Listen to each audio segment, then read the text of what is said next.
Ah, the wonders of the crypto world, from pixelated aliens to chubby unicorns. The NFT craze has brought us some truly mind-boggling creations. But not all that glitters is gold. Behind those shimmering JPEGs lie a few that are nothing but soulless rug-pulling projects. So buckle up and prepare to have your eyebrows raised, because we're taking a stroll on the dark side of NFT. Our first stop on this roller coaster of cash grabs takes us to the curious incident of the Old Roost Club. Brace yourselves, because this one is a real doozy picture. This old roost are flying off the Solana shelves like hot cakes. But just as the frenzy reaches its peak, one of the project's founders apparently dies. Though the crypto lord must have pied Old Roost Club, because shortly after the NFT started pumping, and lo and behold, the founder was miraculously brought back from the dead, 16 minutes after the holy resurrection of the founder magic. Eden announced a transition to an optional royalties model, which also meant that Old Ruse Club would be making a lot less money now. This saddened the founder so much that he simply keeled over and died again. Will we ever find out if the founder gets to come back to life again? Only time, and perhaps the price of Old Ruse Club can tell. It was supposed to be the Pokemon of NFTs, the next big AAA project to grace on-chain gaming with $70 million raised. It certainly had the budget to match and the various tasks. They put out certainly had all the investors on the edge of their seats. Shut up and take my money. Pixelmon was supposed to be the very best, like no one ever was. But fuck it, had other plans for it. On February 26th came the reveal. The big day for Pixelmon and its entire community. Many investors had spent more than $9,000.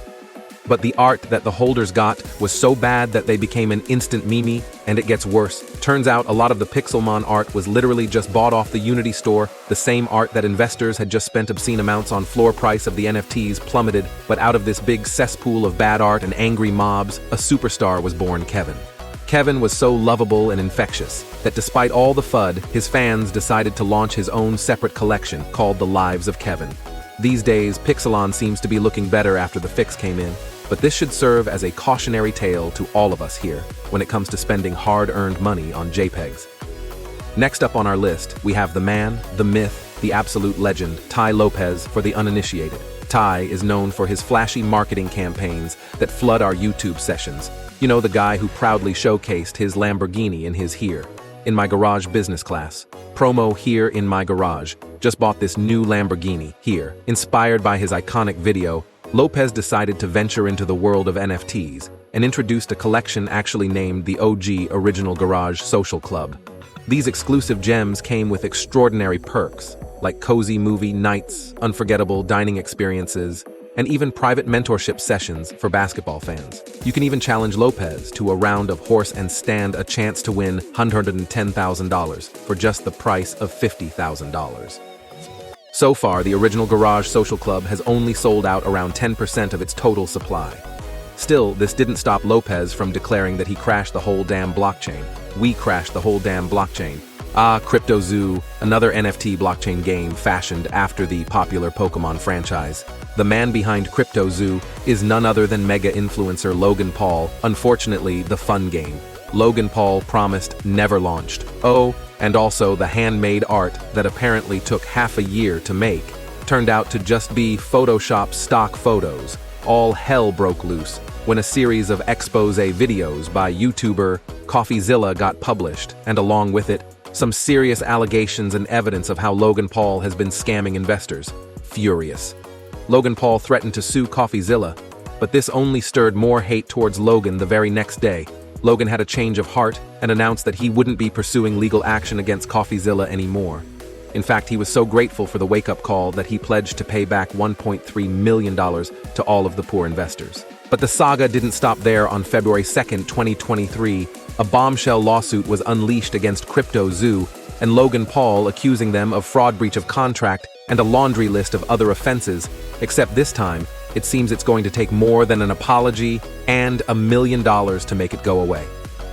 Another juicy NFT drama this time. Our main character is none other than Nicole Benham, a Web3 influencer and former journalist. You may have seen her name in the Los Angeles Business Journal and the Hollywood Reporter. But most recently, she found herself smack dab in the middle of a classic pump and dump fiasco. Benham had been hyping up Blocky Doge 3 all over Twitter when the public mint went live. Benham received 250 Blocky Doge 3 NFTs in her wallet. But instead of holding on to them like a loyal supporter, Benam was quietly dumping the NFTs all while hyping them up at the same time. Caught red-handed, the influencer took to Twitter to issue an apology. There were mistakes made in a wallet that I controlled filled with regrets. She signed off with listening, learning, moving forward. Many people started calling her out, and pretty soon, the memes of her non-apology started rolling in the end.